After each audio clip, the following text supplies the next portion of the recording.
The controversy over Virginia Governor Ralph Northam and blackface hasn't yet cost Northam his job. But it apparently means the country needs to have a conversation, again, about the toxic strain in American cultural history known as minstrelsy.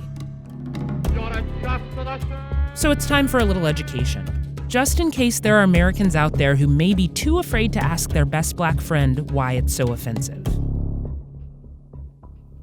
Minstrelsy is a performance tradition that started in the mid-1800s.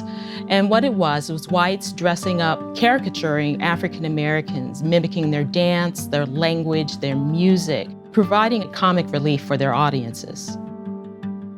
Minstrelsy operates in two ways. In one way, it separates whiteness as something very distinct for blackness and frames blackness as something of the other and lesser than white cultural habits, ways of speech, song, and dance. It objectifies African Americans and distances them from their humanity. It made them seem foolish, simple of mind, not intelligent, cheap, an image and a stereotype that people use as a lens to judge African Americans from here on out. It moved on to vaudeville, musical comedy, musical theater, and also into television, radio, and films. You'll find the remnants of minstrelsy in a lot of forms of popular culture.